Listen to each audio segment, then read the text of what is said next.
Hi, I'm Bob Balch with the That's Jesus channel. We are in a book study on Earl Irvin West's The Search for the Ancient Order. In the last video, we met Ben Franklin. No, not that Ben Franklin, the other Ben Franklin. We met Tolbert Fanning and we met Jacob Creeth Jr., the editors and the preachers who carry the conservative line in the North and the South. Today, we're in Volume 1, Chapter 7, titled The Progress of the Cause. So far, this series has been about people. Campbell, Stone, Scott, Fanning, Franklin, Creeth, the men who led the Restoration movement. This chapter is about something different. It's about the movement itself. How big had it gotten? Where had it spread? What kind of people were joining it? What did the worship services actually look like in the beginning? And what warning signs were already showing up by the time the Civil War broke out? Well, the Restoration movement first attracted people, honestly, from the middle class. Not the highest educated, not the wealthiest, but certainly not the poorest either. They were people of fair education, with some independence of mind, with great courage. There were exceptions, obviously. Some prominent men in politics and medicine and in the business fields accepted the views of the pioneers. But by and large, the people who came into this new movement were ordinary citizens. They were not joining a popular cause. They were joining one that was distinctly actually unpopular. The clergy of the day fought it bitterly, and joining this restoration movement meant accepting the public abuse that came with it. What drew them was the appeal to liberty, the idea of being free from human creeds, free from the authority of councils and synods and conferences, free to go back to the Bible alone and stand on what it actually said. Now, I'm going to take a sidestep away from what West has in this chapter. I used to teach U.S. history, and so I'm just going to insert something here. That when this was growing so much, there was still a lot of animosity between the United States and Great Britain. We just had the War of 1812. They burned the White House. And so there was this overwhelming, overwhelming sense of not wanting to be beholden to the man, right? And Great Britain was the man. And so this also went into the religious lines where people didn't want to be beholden to the creeds of the denominations at the time. So let's go back to what West was talking about in the book. Once these people came in, these new people to the Restoration movement, they worked intently to bring others in too. They were convinced that they were right, that they were so convinced that they were aggressive and fearless about saying that they were right. The whole movement took on the color of belligerence and forward motion. Champ Clark, who later became Speaker of the United States House of Representatives, said in a centennial address that these pioneers set the compass and they fixed the chart by which the ship had sailed and by which it will sail until Gabriel's trumpet calls the dead to judgment. So these early preachers leaned heavily on their Bibles. Most of them knew very little about formal philosophy or formal theology, though there were some exceptions. We'll get to those. The rule was Bible preaching. Their sermons were soaked in scripture quotes and references, and with text serving as the spine of every message. Anything that was not in the Bible was tabooed. We don't talk about that. Their sermons were long. A sermon under an hour was almost unheard of, and most of them ran 2.5 hours. The preachers used no notes. Notes were considered a stigma, a sign of weakness for these preachers. The preacher stood up with the Bible already in his memory and just preached from his heart. The exegesis was sometimes faulty, and West admits that, but the application was always direct and the fire was real. In those days, when the Bible was viewed the way it was viewed, well, the people themselves carried scripture in their memories. When meditation and prayer were the preacher's preparation, a sermon delivered like that could shake an entire community. So from 1809 to 1827, the Campbells had established only two churches. in those, what is that, 17 years or so. Brush Run and Wellsburg. Those were the formative years. Step by step, the Campbells were thinking their way along until 1827. Campbell saw little evidence of a harvest at all. He was just planting seeds, at least so he thought. And then Walter Scott went to the Western Reserve as an evangelist for the Mahoning Association in 1827, and the baptismal waters started stirring. The harvest came. Campbell himself was so surprised at the rate of conversions that he started asking everyone he met whether the converts were really being held, or whether the apostasy rate was high. He didn't know if people were just saying yes one day and then walking away and it not being a real thing. He found out he found that out about 1,000 converts in 1 year on the Western Reserve. Out of those 1,000, only 6 or 7 had stopped following the church, the doctrines. The only 6 or 7 had fallen away out of 1,000 converts. That's huge. And the numbers exploded after that. By 1836, D.S. Burnett said the disciples numbered over 100,000 and ranked as the 4th largest religious body in the United States of America. By 1850, one writer reported that over 200,000 members were part of this restoration movement. Some of them put it at 300,000. By 1870, the disciples were the 5th largest religious body in the entire country.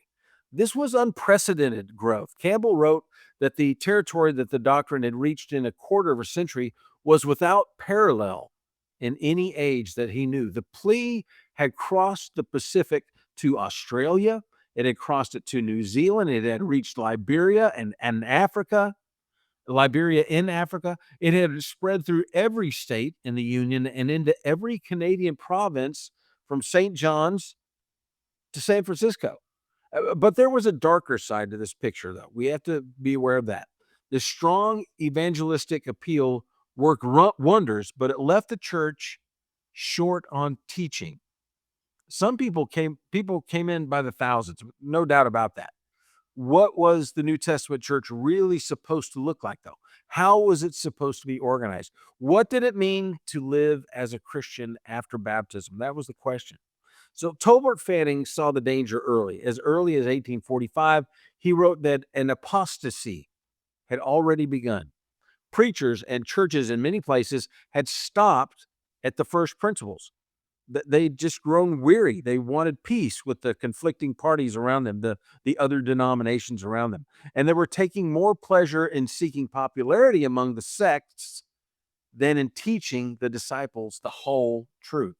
Now, Ben Franklin, in his early days as an editor, made similar observations. He thought that the restoration had come to a halt, and he gave 5 reasons. The 5 reasons are this: political excitement, the end times excitement of the Second Adventists, a lack of faith among the disciples, and many good preachers had left the field, and the preaching had lost its zeal and its scriptural argument. And his answer for that, though, he gave those 5 things, but he gave an answer.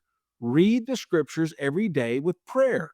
Make a mighty effort to save the church from corruption and from lukewarmness and from sin. Ascribe the glory to God.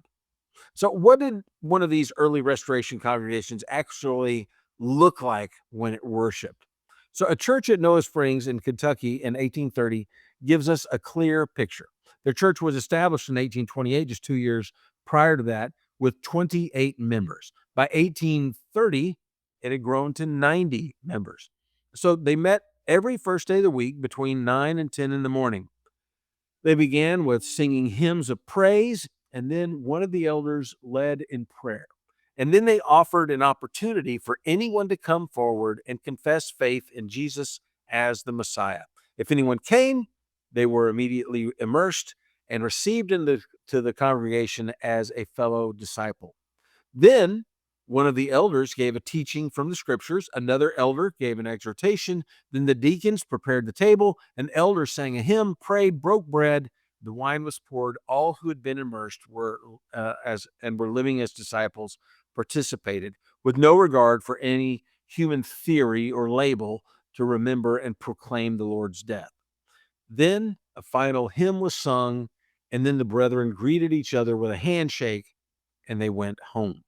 Simple, plain, direct, no clergy in robes, no ritual, no instrument, just the New Testament pattern as best that they understood it. So the growth was not even across the country, though. Some areas were strongholds, others were pretty thin. Ohio became one of the first major centers, especially after Walter Scott's preaching on the Western Reserve. By 1852, the state had over 20,000 members. Indiana saw phenomenal growth. The first Indianapolis church was started in a log cabin in 1833. By 1839, in Indianapolis or Indiana, there were over 115 churches and nearly 8,000 members in the state of Indiana. By the early 1840s, more than 20,000 members. The pioneer Indiana preachers, men like John O'Kane and Elijah Goodwin and James M. Mathis, they became some of the most influential names in the Brotherhood. Now, Kentucky was perhaps the heart of the movement. It received its first push from the Stone movement, and then men like John T. Johnson, the Raccoon John Smith, and John Rogers and Jacob Creeth, they kept that harvest coming. Big meetings were the order of the day. By 1844, the Christian Journal reported 50,000 members in Kentucky, though that was probably exaggerated. A more reliable count put it at over 33,000 in 1845. By 1858, the state probably had 50,000 members, though. Illinois got an easy start with congregations multiplying quickly. This is one wonderful detail that West gives us. Walter P. Bowles, Bowles, perhaps the best known Illinois preacher of his day, was a close boyhood friend of Abraham Lincoln. And one day Lincoln told him, he said, "What? If I could preach like you, I would rather do that than be president." That's pretty cool. So Indiana, Kentucky, Ohio became the heartland. New York, Pennsylvania, Maryland had small but steady growth. The South, though, was a different story. Before the Civil War, the South really lagged behind when it came to members in the Restoration movement.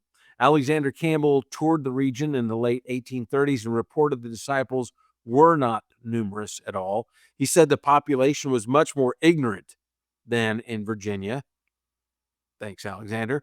The Baptists had closed many of their meeting houses to him, so he couldn't go in there. He said it would take many sermons and labors to achieve much in the region. And there were strong individual congregations in the South, though. Nashville, Tennessee, Augusta, Georgia, Marion, Alabama, Columbus, Mississippi. But the Southern population as a whole was really indifferent to religion before the Civil War. Texas was something different. People begged for preachers. B.F. Hall reported that the people of Texas were hospitable and intelligent and independent. Thank you. They claimed the right to believe and act for themselves in religion. He said he knew of no country that offered such a fine prospect for usefulness. People had not yet been sectarianized in Texas, and the cause grew slowly at first, but there were not enough preachers. But it still took root in Texas. One thing before we close, though, this chapter, we're finished with West's description of this. West loves these growth numbers. 100,000 by 1836, 200,000 by 1850, the fifth largest religious body by 1870. West cites these figures as straight, this is, fact, no skepticism.